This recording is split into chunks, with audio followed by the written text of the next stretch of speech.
First things first, there are 19,415 confirmed aggregate cases of coronavirus in Victoria. That's 81 new cases since yesterday. There have, I'm sad to say, been now 650 Victorians who have lost their life as a result of this global pandemic. This is an increase of 59 since yesterday's report.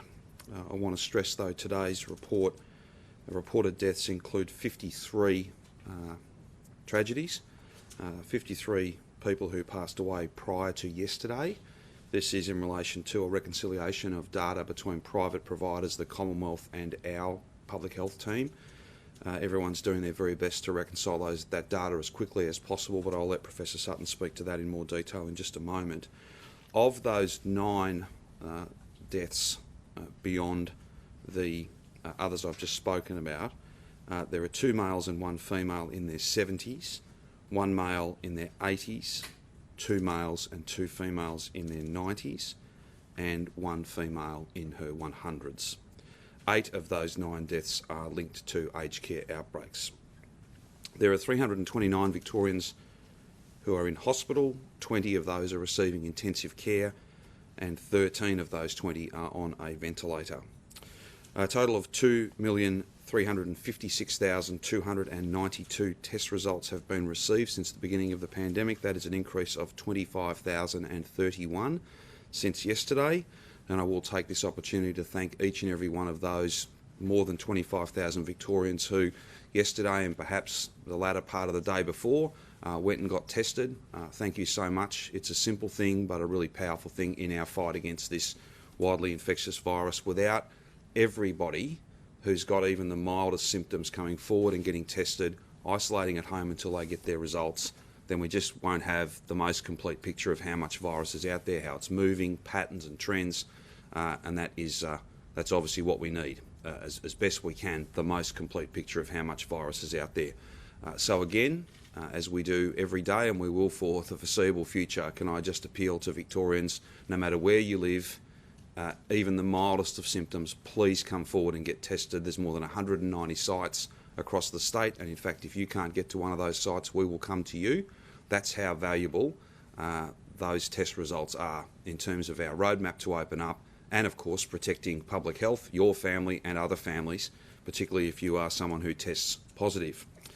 There are 4,369 cases with an unknown source. That's an increase of 8 since yesterday's report. There are 297 healthcare workers who are current active cases, and we send our best wishes to each of them and thank them for the work that they do every hour of every shift right across our state. There are some 2,060 active cases across the state, stabilising and indeed falling. The regional breakdown, 124 that are in regional local government areas under stage 3, so regional Victoria. Again, those numbers remain low and are trending in the right direction, and we're very grateful to each and every regional Victorian who's playing their part in keeping those numbers low. To think that we might be into double digits in the not too distant future, that is a really pleasing outcome. Of those communities where we had the greatest degree of concern, when we were up towards, well, certainly in excess of 500 cases. Greater Geelong, there are now 38 active cases, 2 new since yesterday. Greater Bendigo, 7 active cases, 1 new since yesterday. And Ballarat has just 3 active cases and no new cases since my update yesterday. In terms of aged care active cases, there are now 993 active cases in aged care. And I don't have a shift number, but I will get that as soon as I can and continue to keep you updated on the sheer number of hospital workers who have gone into aged care to provide care and support to the most vulnerable. From a disability facility setting point of view, the number of active cases is now 30. That's fallen by 4 since yesterday. That is made up of 18 staff and 12 residents. So we're very pleased to see that contained, stabilised, and indeed those numbers falling away. That is very good given the underlying vulnerability of many in those facilities. In broad terms, Sunday will be the day when we are able to announce the roadmap out of the restrictions that we have now. a roadmap towards a COVID normal that can be defended and can be lasting. I know there's a lot of commentary around at the moment in relation to many in the business community. I fully appreciate and understand the pain and the challenge that those businesses are facing. What I would say is this is not a choice. This is not something that we are choosing to do. There is simply no alternative but to ease out of these restrictions in a safe and steady way. And I know we all want this to be over. We all want the same thing. But the notion of opening up quickly, the notion of opening up in that way, is not a responsible thing to do. It is not a safe thing to do, and it will not be a lasting thing that we do. It will be 5 minutes of sunshine and we will be back into these sorts of restrictions again. And that will be no good for any business. I know and understand what business is asking for. I know and understand why they're asking for that. But there is only one alternative. There is only one option, and that is to do this in a safe and steady way. Because if we don't do it in a safe and steady way, everything that Victorian workers, families, businesses, particularly businesses in many respects, will count for nothing. Every single thing, every contribution, every sacrifice that's been made will count for nothing. Now, I don't want to be forecasting in too much detail what the alternative might look like, but I will just make this point. I've made it a few times and I want to make it again. The notion that you could open for a short period of time and then have this get away from us, potentially with many thousands of cases in a month or 2 months or 3 months' time. I just want people to be focused on the fact that it would not just be those who became gravely ill and died of the coronavirus. As significant as that is, every death is a tragedy. We would see more coronavirus deaths, but we would also see, and I'd ask every business leader, every worker, every person across the state, just to think about this. If there's someone in your family that you know has at some point had a heart attack and needed urgent care, had a motor vehicle accident and needed urgent care, had a stroke and needed urgent care, had a premature baby and needed urgent care, all of those services would be compromised as well if we are overrun by this virus, if we simply can't meet the demand, not just of COVID patients, as critically important as they are, but it goes well beyond that. A health system that is overrun for all patients, regardless of whether they are coronavirus patients or people who present many hundreds every single week for the care that they need. I know and understand what business are pushing for, why. Everyone, across the board, we all want this to be over.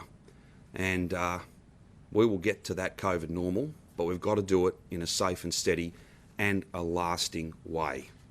And that's what we're all working so hard to be able to achieve. And I take this opportunity to thank all of those leaders from both the union movement, from different community groups, and of course from every sector in industry and business across the state who have so effectively engaged with us right throughout this pandemic, and particularly in a really intensive way over these last few days as we draw up a really very difficult roadmap out of this. We're very grateful for the constructive way in which they've engaged with us, and our approach to listening, to giving people a hearing, as well as learning from the individual experiences of sectors and industries, that will not change. That will continue to be a really important part of our response to this virus. Now, the Treasurer has joined us today because he's going to speak about you will all recall only a little while ago we made some announcements about commercial tenancies and the need to extend some of those arrangements because whilst we'd all like to think that the pandemic would be over on timelines that were set some months ago, that is not in fact the case. Today, the Treasurer can speak to some enhancements in relation to tenancy matters, and I'll now throw over to him. Then Brett can just speak to the epidemiology of the day, and of course then we're happy to take any and all questions you have. Well, thanks, Premier. I suppose everybody would understand the importance of a home in the current environment, the security of a roof over your head, but the sanctuary in these difficult times. everybody needs the peace of mind to appreciate that their home is a place that will stay with them during this difficulty. And of course, the virus, as we know, is constantly evolving, and so the government is continuously adjusting its response in terms of the support that we can give to the community at large. And in this respect, we've assessed how the virus is presenting, the length of time that we know that people will need security and certainty in terms of their residences going forward, and we've made a number of decisions. So we've decided to announce that we're ensuring greater certainty and security for residential tenants and landlords by extending the eviction and rental moratorium until the 28th of March 2021.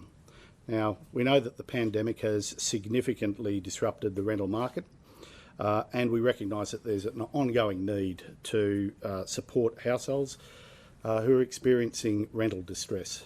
So we've seen more people facing housing and financial distress, with renters particularly hard hit due to the coronavirus and the convergence of factors including their age and their employment conditions. So as they're feeling greater uncertainty in terms of their material circumstances, the one thing they shouldn't have to feel is that their home is at risk, their place of sanctuary, their place of security in the current environment. So that need for certainty, I think, has been a clear message from a variety of stakeholders to the government, advocacy groups, and of course the general public. So we've listened and we've acted in respect of that. There are three principal elements to the announcement that I'm making today. Firstly, around rent relief and asset threshold tests, the eligible residential renters will now be able to apply for relief up to $3,000. So that's up from the previous announced amount of $2,000. We'll also change the eligibility criteria, which is really an assessment of their asset holdings. Previously, those asset holdings have been set at about $5,000. It's our intention to increase those asset holdings now to $10,000. So in practical terms, that ensures that families do have a capacity to amass some funds, albeit relatively modest. You'd appreciate it, the figure of $10,000, without seeing their access to that rent relief being in any way compromised. In August, we announced that we'd increase the rental hardship grant to $3,000 per eligible tenancy. As of the 2nd of September, what we've seen is about 9,600 grants, with worth more than about $23 million having already been approved. And of course, through these arrangements, we will increase the class of people who are eligible to make claims for these grants. We're also providing greater support and assistance through the provision of the Consumer Affairs Victoria and their good and diligent work assisting landlords and tenants negotiate arrangements that reflect the changed circumstances that the community is confronting in the current environment. It means that the current residential tenancies dispute resolution scheme will be extended until the 28th of March 2021, so both parties can work together in good faith to reach an agreement that both parties are happy with, and in the event that they need assistance, they can be assured that that assistance will be there to help them to come to a meeting of minds about what constitutes fair and recast arrangements in the current environment. So since the scheme began, CAV have received more than 93,000 contacts from Victorians seeking assistance with their rental arrangements. About 94% of those contacts have been able to be resolved essentially through the front door, essentially through the simple provision of advice and directing people into a negotiation process. Around about 32,000 of the arrangements, the agreements that have been struck, have been lodged for registration of agreements, which of course through the registration process opens up the proportionality access for landlords to be able to get their land tax relief as a consequence of these arrangements. And what we're seeing is about an average weekly rental decrease of about 24% through those registered arrangements. Finally, with regard to landlords, we recognise that this is a partnership and we have to help each other get through these difficult times. So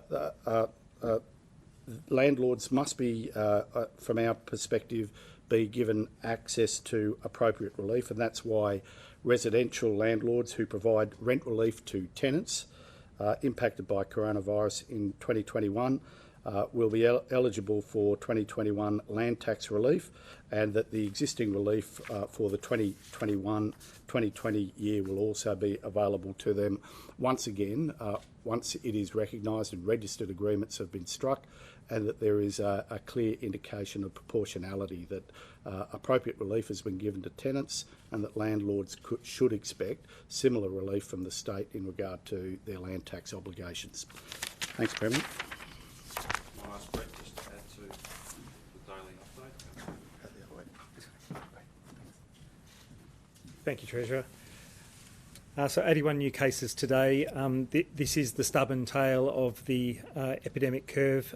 It's an overall increase of 79, so still trending down in terms of the 7-day average, but it is stubborn. I guess on a positive note, this is out of 25,000 odd tests processed yesterday, so that represents about a 0.3% positivity, so 3 positive results in 1,000 people tested, which is pretty good. And it's terrific to see 25,000 people coming forward for testing. We would really like to see that on a daily basis. In relation to the 53 historical deaths, the reconciliation process with the Commonwealth does have some complexities. There are mandatory reporting requirements for deaths from aged care facilities to the Commonwealth, but of course the Public Health and Wellbeing Act in Victoria has mandatory reporting of the coronavirus cases here. So there does need to be a reconciliation of those reported deaths to make sure that they are coronavirus positive cases that are in our system. And of course we work very closely with the Commonwealth, the Victorian Aged Care Response Centre and those facilities to make sure that that reconciliation is as accurate as possible. And that we are using the same national definitions. So the Communicable Disease Network Australia national guidelines for coronavirus have the definition of a COVID death that is used by the Commonwealth, used by all states and territories in that regard. But there is a process that needs to be reconciled with those different reporting structures. In terms of active cases in Victoria, we're almost below 2,000 now. For aged care facilities, also decreasing significantly, and for healthcare workers now under 300 active cases, as I understand. There has been probably 20 or fewer healthcare worker new cases each day. That has come down significantly in recent days. It's still too much. More than half of those are aged care related, but it has trended down, both with a decrease in overall community cases, but also with a lot of the work that's being done through the Healthcare Wellbeing Task Force that's looking at all of those things that can help to mitigate the risk in those health facility settings. Brett, with those healthcare workers, have you got any data on if they're spreading into housemates, families? How much of the numbers we're seeing are tertiary from healthcare? Very limited, I think. Obviously, the Hotels for Heroes program has been very broadly promoted and accessible to healthcare workers, and they are choosing to use that whenever appropriate. Otherwise, they are isolating at home or quarantining, furloughing at home as appropriate, and there's very limited additional transmission in those households. Probably more in the aged care workforce. Again, the same programs are available, but I think just larger numbers overall, and for some individuals, the transmission within households has happened when they've had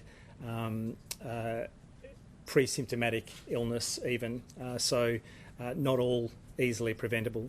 how much is that? How much of, I guess, that cohort aged care workers are spreading it? I mean, what sort of percentage do you know? Oh, I'm not sure, Rich. I know that close contacts of confirmed cases is about a third of our daily total every day.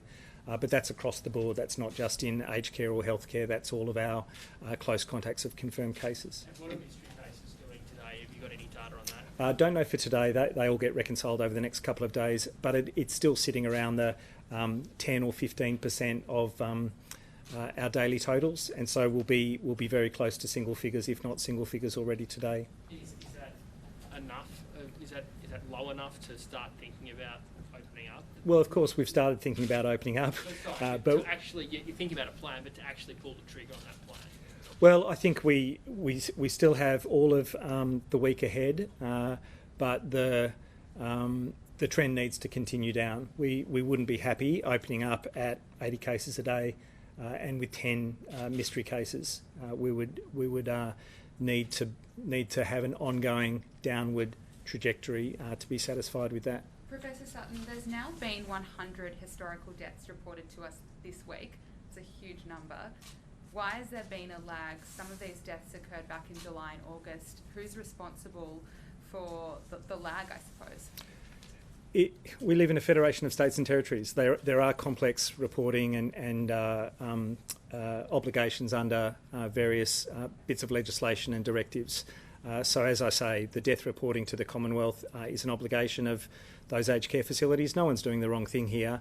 And the notifications of coronavirus to DHHS in Victoria is an obligation for medical practitioners and laboratories in Victoria, and so we have to reconcile those together. We've gone through an audit process to try and make that as robust as possible, and we want to get it right. The alternative is to have reporting that is too much like guesswork, or that might have some recalculation of already reported figures. So the figures that we're giving now are locked in. They are the ones that have been properly reconciled and are accurate, but it does take time to get to that point. I've been told that the aged care facilities reported these deaths back in July and August, that families were notified and that normal death certification processes occurred at that time, but that DHHS was overwhelmed and didn't account for the deaths in their public health event surveillance system at that time.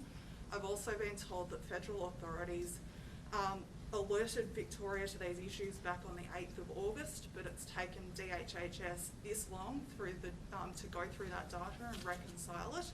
Do you dispute that that's what's happened? I do. That's completely inaccurate. We have worked with the Commonwealth consistently using the public health event surveillance system as our foundational piece, because they're the notifiable disease records, and to take those notified deaths and to reconcile them appropriately before we come to an agreed figure with the Commonwealth. That's been the process all the way through. Professor, you said you're working towards having the same national definition. That's already in place. So the national definition in the Communicable Disease Network Australia definition is a probable or confirmed case of coronavirus who's died, where there isn't an apparent other cause such as trauma, or where the coroner finds that there's another cause of death. Professor Sutton, just back on the deaths, can you confirm when the federal government gives you the deaths and then how quickly you report it? No, I can't. There's a continuing process of needing to reconcile each and every one of those deaths against the known coronavirus cases. So I can't tell you exactly when the Commonwealth has received each and every one of those from aged care facilities, but the transmission of data is continuous between the Commonwealth and DHHS. The confusion is... With the 59 today, at what point would you have received or worked out that there were, sorry, it's 50 today, isn't it? It's 53. So it's 59 total today. The Premier mentioned 9 more recent deaths. That doesn't add up. So 6 in the last 24 hours. Okay, because he detailed 9 that he went through the ages for. Yeah, 53 from before yesterday. Yeah, but when you listed, you said there were 9 more recent ones, and you... So that doesn't add up. It doesn't add up. I'm more than happy to. Sure. There are 50 deaths that are, so all the way through the week, where we've had smaller numbers, where we've had deaths from recent days. but not all from yesterday. I've described them in terms of there are a number of deaths that are from yesterday, and there are a number of deaths from quite close to yesterday, but not from yesterday. Okay, so there are 6 from yesterday, there are 3 from days before then, and then there are 50 that come from that bigger July, August. Exactly, July, August, trying to align the data sets and make sure that the most accurate picture is being not only provided to you, but is being accounted for. So that's how.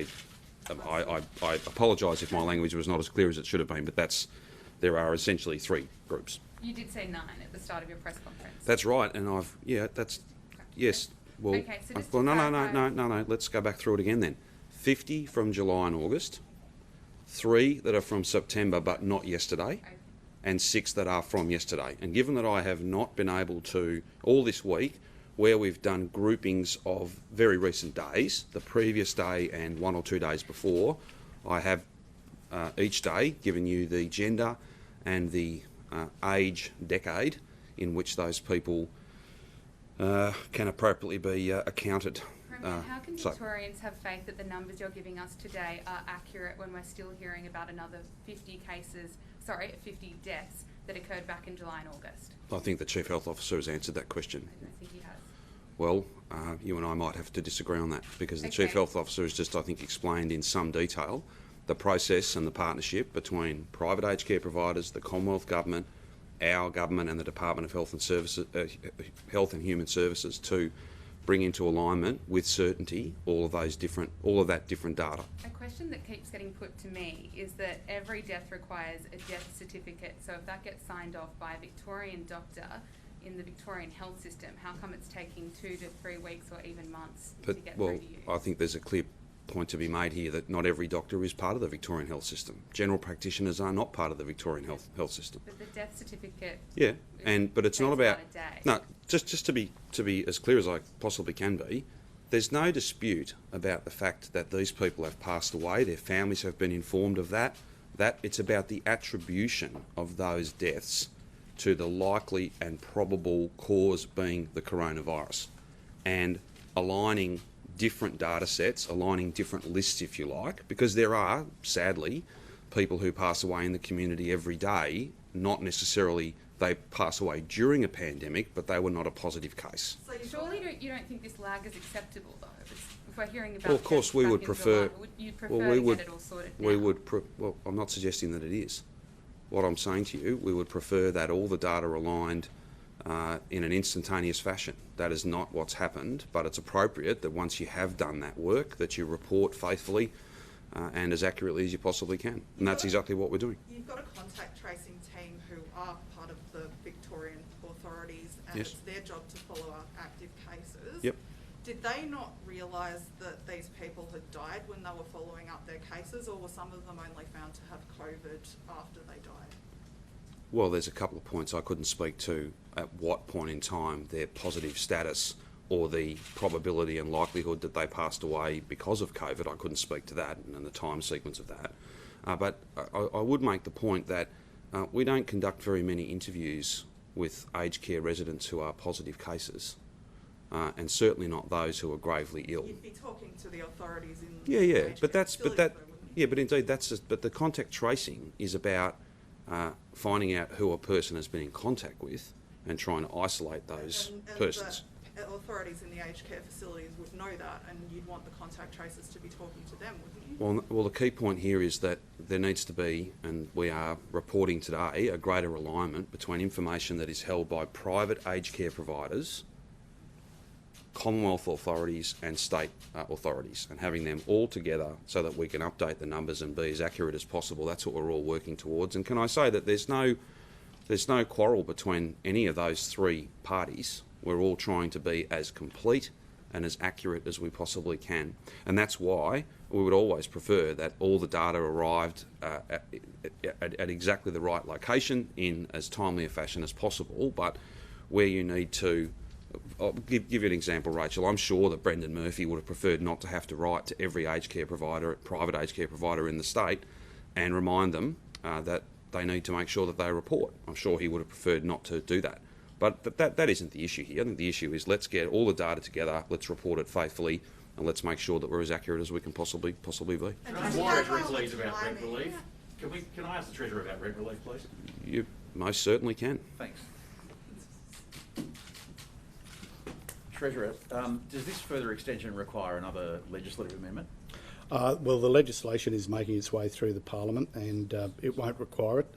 The entitlements that these arrangements will put in place will sit consistently with the legislative scheme, and ultimately will be broadly consistent with the National Cabinet determinations. Obviously, the length is an extension on the National Cabinet arrangements. It's a 12-month extension from the original decision. You had already extended the rent relief from 2,000 to 3,000 when you initially extended the moratorium. Yep. Is there scope now for a further extension on the relief? Well, obviously, we'll never say never on that. We just have to see, as I've said originally, that we're going to continue to monitor the situation and the presence of the virus and its impact upon the economy in a broader sense.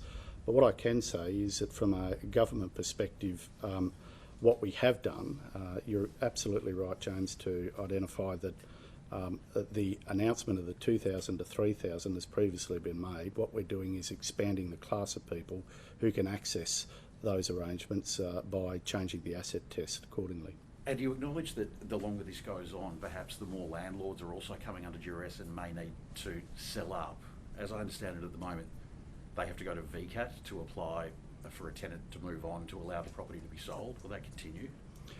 Those are the arrangements that we've put in place. So firstly, can I say everybody is suffering in this community as a consequence of the presence of the virus in the community and the impact it's having upon the economy. And that's why we've tried to strike this balance between tenants and landlords, making sure that to the extent that there are arrangements put in place between landlords and tenants, that landlords get access to appropriate relief from the state in terms of their land tax burden. On the issue of the capacity for landlords to be able to effectively deal with tenants that are problematic, or ultimately to change the material circumstances that they're operating in, that is, perhaps put onto the market their properties, we've put in place arrangements that essentially give the presumption that the tenant can have the security of knowing that they can stay in the property, provided they act lawfully. So there are provisions where landlords can access orders from VCAT in order to change those assumptions, but those are the only provisions that are available. And just finally on this, have you or the Premier or anyone from either of your offices had any discussions with the Greens about this new change in the past few days? Oh, well, I can't answer for anybody else in the government, but all I can say is I've had no discussions. Premier? No, I haven't. Question for Professor Sutton, if that's all right. So we've had 45,000 or so tests yesterday, but in regional Victoria reports there's just a trickle at some testing sites. Are you satisfied with the level of testing across the board in regional Victoria? Pretty much. The level of testing across regional Victoria is good, given the 25% of the state population who are based regionally. We will always look at those individual towns and local government areas in terms of the testing rates. And we would always encourage everyone to come forward if they're symptomatic, but almost all of those local government areas are meeting the WHO threshold for numbers of tests that you'd like to see for every confirmed case. But we also don't want to miss any place that hasn't had a confirmed case, that may not have any active cases at the moment, by encouraging everyone to come forward. So there might be some places where there haven't been active cases for some time. I don't want anyone to be complacent thinking that they might not have the virus there, because obviously there's still movement across regional Victoria. There are still people who get discharged from hospital or transferred from hospital in Metro Melbourne, and people who have to move to regional Victoria for essential reasons. So people need to be mindful of the fact that just because they haven't had a notified case in their local government area, that there won't be one there. People should always come forward for testing. On Monday, when there were 33 historical deaths, you said something along the lines of you didn't expect this to happen again. No, I didn't expect that there would be a lot, but clearly there's still been a significant number to reconcile. There might be a small number ongoing, but the processes we've worked through, including a regular daily feed from the Registry of Births, Deaths and Marriages, should help us to reconcile any ongoing cases in a timely way. But we can't rule out the possibility that they won't all come in on the day or in the 24 hours after they've occurred. And just to clarify on the timing, did you receive the information about all 53 of those deaths yesterday, and that's why they're being reported today, or had you received some of that information prior to yesterday? Well, some of it's been prior, but the whole number has been worked through to be reconciled as fully as possible, so that there isn't going to be a further change in that number, so that everyone is satisfied that we're speaking to the same figures. Sorry, Professor Sutton, can you just explain that a bit more? You received those numbers prior to yesterday? Oh, some of them will have been known because the process of going through and reconciling with our known coronavirus cases, checking with the Commonwealth and the Registry of Births, Deaths and Marriages is a process that we work through to make sure that we land it right, so that we're not giving a different number tomorrow. So are there any more deaths that you know about that aren't being reported today? No. There's not planning to Just at a figure of, so it's just a figure of 40 to 50 cases a day by the end of the week. No implied criticism in my question, but based on the figures that we've seen this week and the trend, do you think we'll get there, or do those figures need to be revised up come for Sunday? Whenever I've given a figure, it's always been with a sense that that's where the modelling suggests that we might be. I've avoided trying to pin down a number a week from now, 2 weeks from now, because of the great uncertainty around the tail of it. We might get to 40 or 50 by the end of the week. I think at the moment it's not tracking to head for 40 or 50. It might be higher, but I can't say. The modelling again suggests that it should be decreasing day by 5 or 10 each day on average. And so we could get there, but it's really hard to say at this point in the epidemic curve. Are you seeing these cases in particular geographical areas? Is it sort of going back down the pyramid, if you like, to where we were in the 10 postcode lockdowns? Yeah, in lots of ways. As it's contracted back to a lot of those areas where it was most prevalent at the beginning. So in the north and west of Melbourne in particular, Hume, Brimbank and Wyndham local government areas. But there's also been a bit more of a move out to the western suburbs, and as you know, the southeastern suburbs have had a bit more activity in recent days. So it is contracting back to where it all began, but it's not just a reversal of time in terms of how it's going. Premier, can I ask you, John said that you have written to you outlining the construction industry's steps it's taken to mitigate COVID. Would you be happy to reopen construction, as you've talked about a lot about it being the economic driver? Sure. Well, I'm very proud to lead a government that's done more building in the last 6 years than I think any government in the history of the state. So I think our credentials when it comes to construction are very well known. But what I would say is that Sunday is the day for us to make announcements about different sectors and the settings that will apply to them and the roadmap to find that COVID normal. That is not for today. I haven't seen the letter, but I know that a letter has been sent. I'll look at that, and we'll have more to say on Sunday about all of those matters, not just in that sector, but in many different parts of the workforce. The Grattan Institute is raising, I guess, the question again between suppression and elimination, saying we should aim to get to zero by October. Is that even feasible? There are many different opinions and many different journal articles and different reports.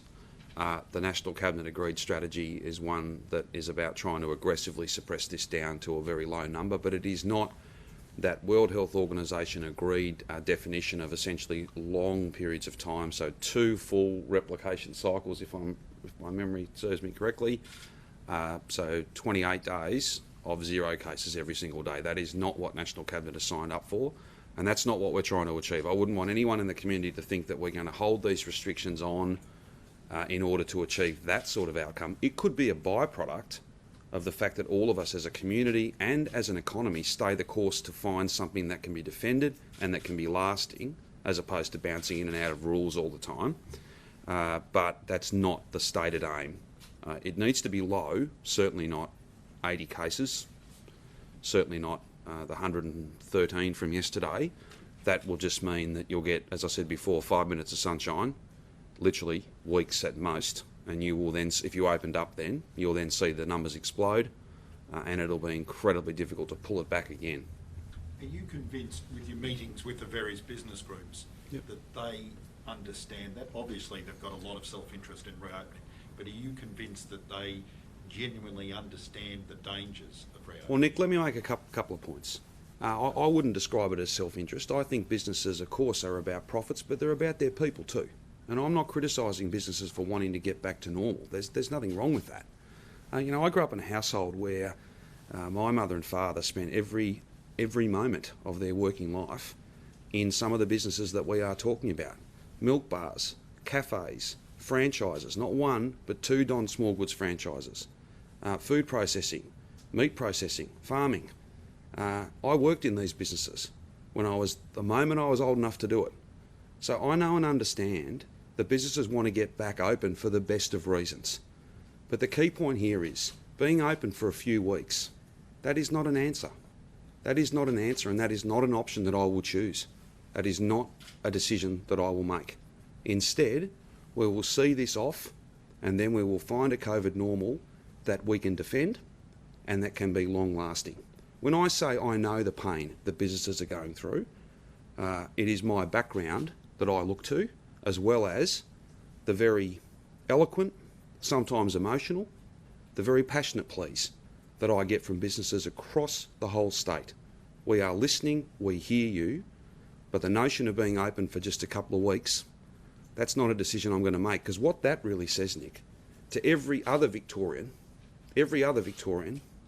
is that everything you've given, everything you've sacrificed, doesn't need to count for something. It absolutely does. It absolutely does. And the only thing that works here is to see this thing off, properly defeat it, and then lock in a COVID normal, not for a few weeks, but for many, many months. Have you briefed either National Cabinet or the federal government on what your planned roadmap is? I'll have a conversation with the Prime Minister over the course of the weekend. We've had a couple this week, and we'll have probably a few more between now and Sunday morning. I didn't brief National Cabinet on these matters today. It's appropriate that the Victorian community gets briefed on that before my interstate colleagues, but I will have a conversation with the Prime Minister to add to the many I've already had on these matters. As for the work of National Cabinet, we've had a very productive meeting on a number of different issues, and I'll leave it to the Chair of National Cabinet to brief you guys and the community about that. And has the COVID Cabinet, when will they sign? Well, I presume you'll have a meeting tonight and meetings tomorrow. There's been meetings pretty much every night this week and most of the day as well, and there'll be several more. Tonight and tomorrow. There'll be several more before you finally sign off. There will be several more, yes. There will be several more. Premier, the idea in the broadest term, the use of the term several. Sorry, the Premier, the idea has been raised again today that industries where transmission wasn't happening the last time restrictions were eased, that you should look to them for some sort of opening to try and get some economic activity going again and allow those businesses to trade. I know you're not going to give details until Sunday, but I'll give you a steer there. Pardon? In principle, does that idea have merit? What I'd say is this. If you, and this is deeply frustrating, because if you're a peak body in one industry, for instance, or your business, your family business, large or small, is in one particular industry, well, obviously that's your principal focus. You're obviously less concerned about what's going on in lots of other industries. I'm not criticising people for having a focus on what's most important to them and their people, the people who work for them. But we all have to accept that aggregate movement, the cumulative impact, you could have 100 different sectors, all of whom can argue a pretty good case that they themselves personally are, not businesses, you could have 100 different industries, right, who could all argue a pretty good case that they're safe. And we hear this often, well, we haven't had one case. Well, there's 2 points there. One, that we know of. 2, this is not the first wave. The amount of community transmission that's out there is a real challenge and the most wicked part of our enemy. And if I can be allowed a third issue, if everything's open, even if individually you can mount a good case that they're safe, that poses a risk over and above the individual settings, because it just means that everyone's moving around.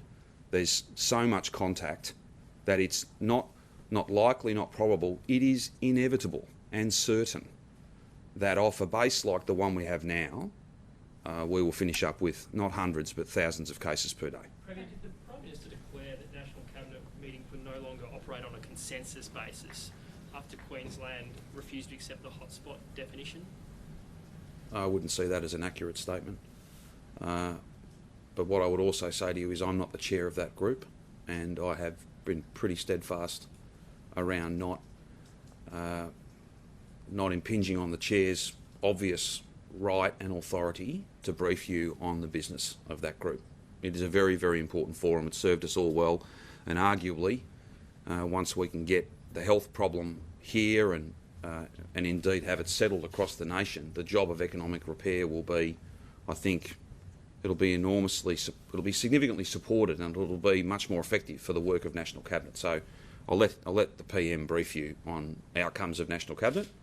I don't think you'll mind me indicating that we have had some very productive discussions, New South Wales, Victoria and SA on ag, particularly as we come into the grain harvest season. I've had a lot of, in earnest I mean, we've had a lot of feedback on those issues about agricultural workers being able to move, people who own property, whether it be in southern New South Wales or eastern South Australia. I'll leave it to the Prime Minister to talk about the details of that. But it was a particularly productive meeting. I didn't stay for all of the agenda. I had to be here with you ahead of question time, but it was a very good meeting. Premier, do you have any message for those who are considering attending the protest in the city on the weekend? Don't. It's not safe to protest, it's not smart to protest, and it's not lawful to protest. And I make this point again, I don't care what you're protesting for or against, don't protest. But the worthiness or otherwise of your cause, which is a pretty personal thing anyway, ultimately no protest is safe at the moment. We need all of us, in every decision we make, in everything we do, to, as best we can, contribute to these numbers coming down, not contribute to them potentially going up. The fact that the woman who was arrested and handcuffed, and then there was a battering ram used in an apprehension of a man again this morning, that's all being live streamed. Is there a chance that it could be counterproductive? Police, even people who don't necessarily agree with the protesters, Sure. look at that and say that's over the top. Yeah, I can't be a judge of that. People will make their own judgments. They'll come to their own conclusions whenever they see footage or whenever they see reports of a particular incident. I would say this though, I'm not in the business of criticising police. I'm in the business of supporting them to do very challenging work. And I want to thank, on behalf of all Victorians, all law-abiding Victorians certainly, every single member of Victoria Police and their families, because they're part of this too. Like, it's not easy. It's been a tough year for Victoria Police, PSOs, custody officers, all of our emergency services in many ways, and I think they're doing a fantastic job in very challenging circumstances. And they have my full support to continue making sure that the law is upheld. Are you alarmed or saddened that it's... Sorry? Are you alarmed or saddened it's come to that though? Well, I certainly don't want a situation where anybody in the community thinks that they have the right to put at risk a strategy that they themselves will benefit from. Like, that just doesn't work. We all have to stay the course.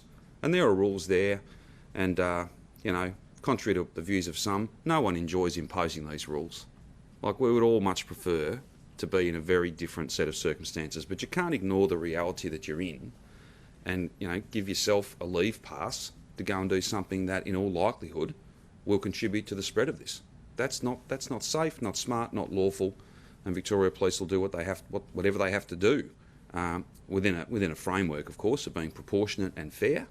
But I'm not here to criticise police. I'm here, as I often am, to thank them for the work that they're doing. It's very challenging work. As for specifics, Nick, on any given case and decisions that are made and any context that they can appropriately give you, I would leave that to them. Do you really think it's reasonable, though, that these people are getting arrested for posting their views on Facebook?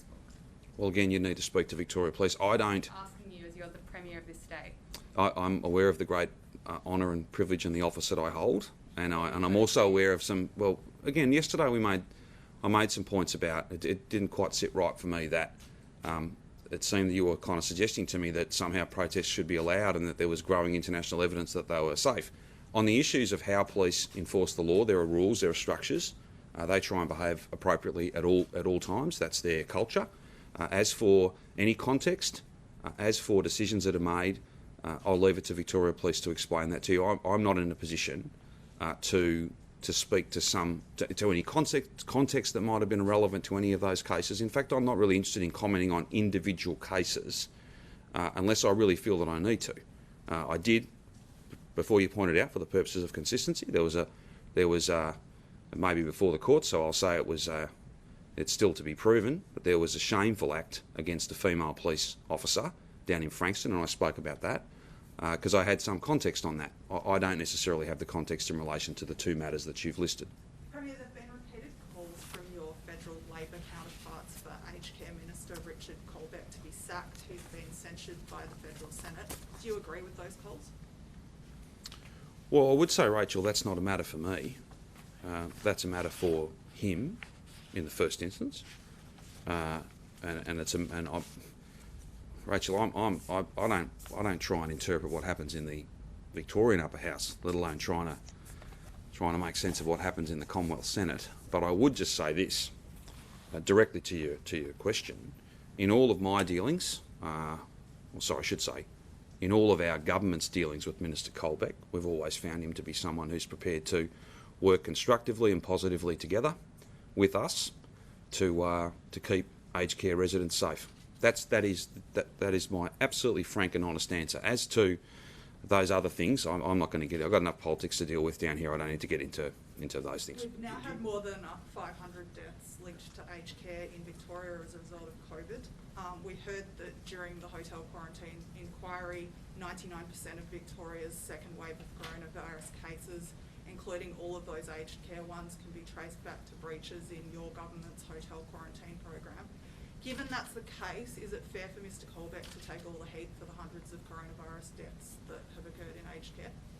Well, I've just made my views on Minister Colbeck pretty clear to you. I couldn't be any clearer. In the dealings we've had with him, I've not met him myself. Otherwise, if I could make it, if I could personalise it, I would. But I've not had any dealings with him. But I can tell you from speaking to other ministers in my government, they've been absolutely consistent and steadfast in reporting to me faithfully and regularly that they work well with him. I can't offer any more comment than that. You can only take people as you find them, and you can only report faithfully the kind of approach that they have to things. Whether that's fair or reasonable, that's for others to judge. I'm just telling you the way that we work with him and the way I work with the PM and others. The feedback I get is positive, albeit there's a lot of challenges in this sector. We're having a Royal Commission into it for a very good reason. That's nothing more or less than I've said in the past. But you've asked me about a minister in the federal government, and I've given you a pretty frank answer. Whose responsibility are those 500 deaths? I mean, obviously they are linked to a global phenomenon, but we've got 500 in Victoria. We haven't had 500 anywhere else. Well, this is a very challenging time for our state, and what we all have to be focused on, of course, is providing care and support to those who have suffered great loss, and that loss takes many different forms. And we all have to have an absolutely determined focus to defeat this second wave.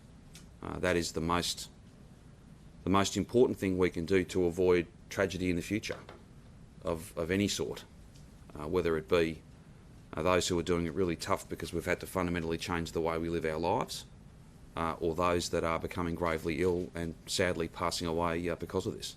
My fundamental responsibility is to lead the defeat of this second wave, not for a fortnight, not for a month, but in a lasting and defendable way, so that we can have months, maybe all of 2021, depending on when this vaccine turns up. That's what we have to aim for, and that's exactly what we are aiming for. Can you understand the situation like today, the 50 deaths reported in one, under Sure. 33 earlier? Can you understand, and the explanations of that, which are not easy for lay people to understand, can you understand Sure. that adding to the anger and the frustration and the confusion? Well, I would certainly so hope many not. families. Yeah, sure. I would certainly hope not. What we've done today as we have done on a few occasions, albeit not quite that many in terms of numbers, we've faithfully stood here and said, look, there are multiple different data points. This is not a simple system. You know, for instance, we run public health, we run our public hospitals, we run public aged care. We don't run private aged care. Their responsibilities are to an entirely different government. This is not a criticism, it's just a fact. It is, to a certain extent, a complicated system. And making sure that all the different reporting aligns in one place, so there's one single source of truth. I know that seems really simple, and it should be perhaps simpler than it has been, but that wasn't the case. We're all working towards improving that, and that's why we're standing here faithfully reporting those numbers. Whether it looks good or not, our commitment is not to that. Our commitment is to making sure people have got the most accurate information, and sometimes you have to go through a process. I would just say families have been informed in real time, so I don't see this as adding to the obvious difficulties that they're facing, but in a broader context, everyone's working together to get the most accurate picture and to report it faithfully. And if we do see numbers jump around or change in the coming days, I'll stand here again and I'll report it faithfully, because I think that that's the most important thing. Does it create the impression, though, of a system that it's not in control? I would certainly hope not, because it doesn't reflect on that. It is a reflection of the complexity, but it's also a reflection that people have been prepared to acknowledge that. And that's why, for instance, Brendan Murphy has written to aged care providers, private aged care providers, and said, look, we've all got to make sure we're getting our reports in as quickly as we possibly can and to the right people. That acknowledgement is what's most important. So to clarify, you do expect that there will be more fatalities that are historical in days to come? I can't predict one way or the other. I'm by way of example, I'm trying to indicate to you that the approach we've taken, which is to be as transparent as we possibly can, account for them, that won't be changing. We will continue to faithfully report the numbers as they are reconciled, and I don't know whether there'll be some additionals come through. I think there's greater confidence amongst all of those who do this on the ground in a kind of day-to-day sense that those systems are much more aligned than they've ever been. Premier, can we get Brett again for a moment, please? Certainly. Thank you. Hi, Brett. Hi, Noel. Do you know anything about the child who's developed the COVID-related inflammatory disease that we've seen presenting around the world elsewhere? I do. As you know, I wouldn't speak to specific details that might identify anyone with a notifiable disease, but I'm aware of the case. PIMSTS, it's a mouthful, is a significant associated illness with coronavirus. It's an inflammatory illness. It's been likened to a disease called Kawasaki disease, which affects a number of organs, including the heart, has a big inflammatory component and can occur after a coronavirus infection. It is rare, but it is a serious illness, and children are particularly vulnerable to it. It's more common in boys than girls. It tends to happen in somewhat older children, so not infants, but I think the average age is 9 from international experience. But it is rare, but obviously when you've got thousands of cases of coronavirus anywhere in the world, then you're going to get the potential for 1 or 2 of these cases to occur. They are reported through the Paediatric Adverse Events Disease Surveillance System nationally, and so the PED system will have reported them to national bodies. Okay, just on testing. We've heard a lot about the public effort, the 25,000 tests, and that's people who show up and people who present.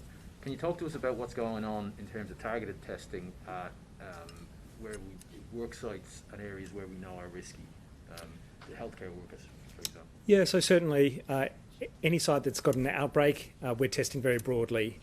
We are going beyond what would even be a definition of a close contact, someone who's had 15 minutes of face-to-face contact or spent 2 hours in the same room. We are testing very broadly in a facility in the unit where those workers are. So that's occurring in aged care already. That's occurring in some healthcare clusters or outbreaks, and that's occurring in meatworks, for example. So there are a number of places where a single case will set off a cascade of testing that's very broad to try and find any and all cases that might be associated with it. But other than that, for community testing, we're certainly asking everyone to step forward for testing if they're symptomatic. but we're also looking at where there's a mismatch between where we know that transmission is relatively high and testing is not so high. So we're looking at those local government areas or postcodes, and we're trying to engage as much as possible. We're making sure that they're promoted. And part of the reporting on exposure sites where we know that some people have been when infectious, that's been up on our website in the last week or so. That's also a prompt. If there's an infectious person who's gone to particular settings, we think that's also a prompt for testing in those postcodes. The effective reproduction number at the moment, is that still falling, do you think, or is it stalled? I think it's probably still in the 0.8 zone, so it's still driving transmission down, but it's pretty tricky to get much lower than that.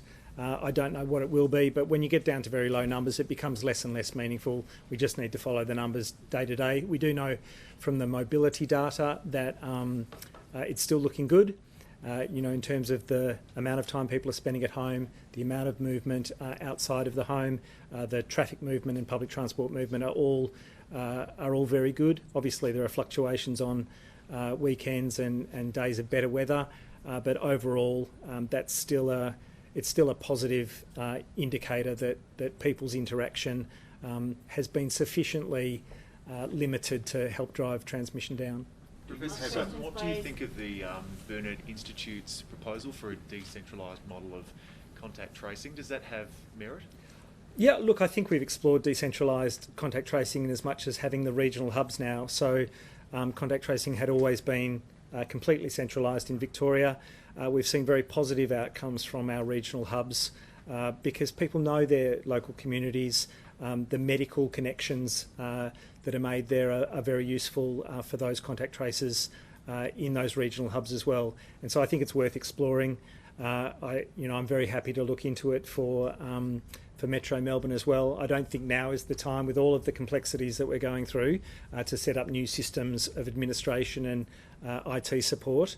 But it's certainly worth the conversation, and it's worth understanding how it might be done conceptually going forward. With contact tracing, Brett, how would you feel about adopting reportable benchmarks? So, for example, 95% of cases contacted within 48 hours, and then that can be reported against going forward. Those benchmarks are there. They're in the national dashboard, and they are reported publicly, and we're reporting to them on a daily basis to the Commonwealth. So they are KPIs for contact tracing already.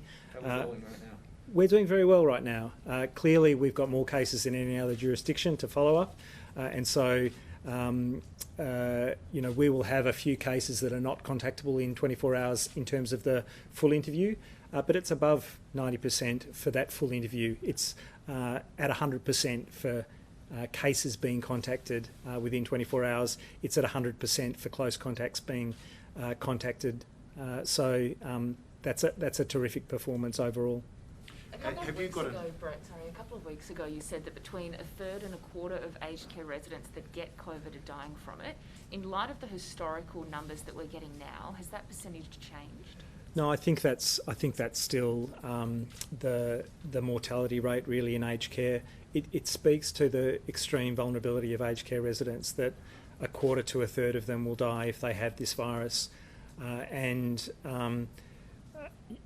think it's a challenge to those people who say, I don't know what people mean when they say learn to live with this virus. Of course we'll learn to live with this virus. We're all trying to learn to live with this virus.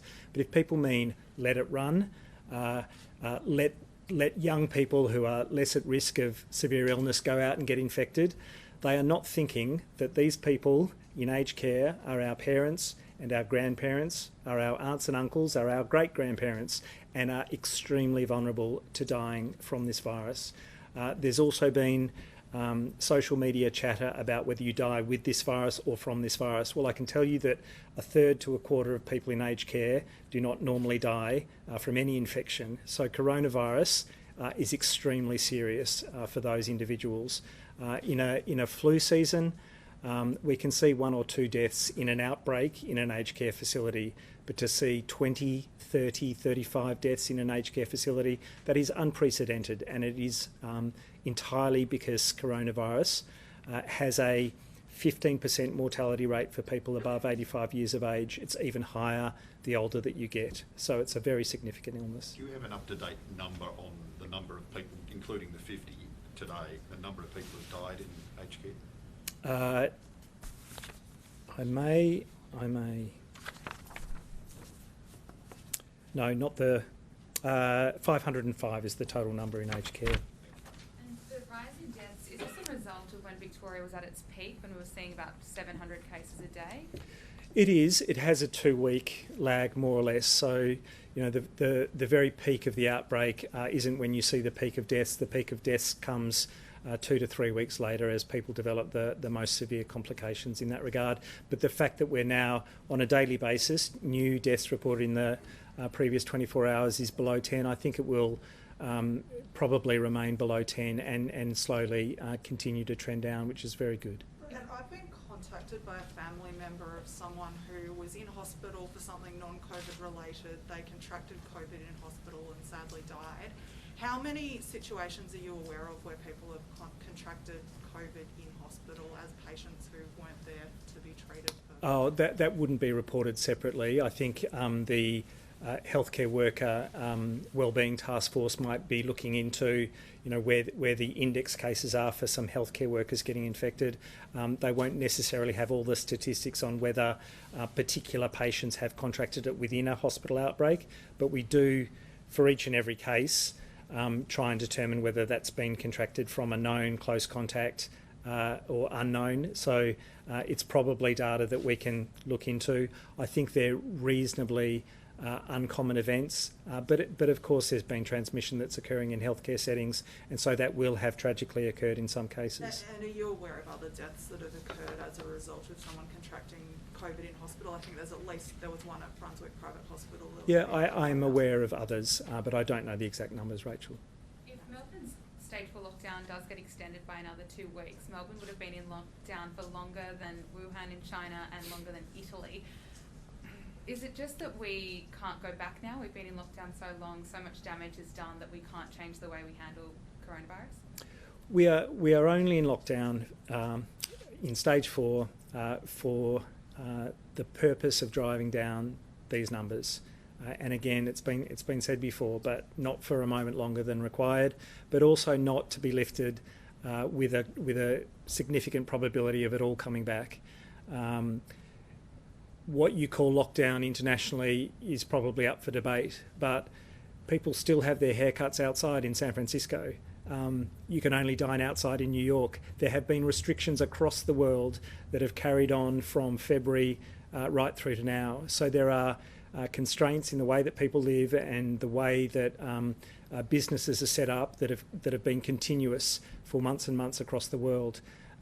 We are going through the harshest period of our lockdown right now, but we are doing it with the absolute intent to get to a point where we can confidently lift those restrictions and keep those numbers down to an absolutely manageable level. So do you have a plan B if we can't get to those numbers, if we can't get to less than 5 a day? We will review those numbers every day. I'm confident that it's all heading in the right direction and that we are doing the right things to get them to those levels where we can absolutely make considerations for opening up. I'm very confident that that will be the case. Thank you. Thank you. Thanks very much. We'll see you tomorrow.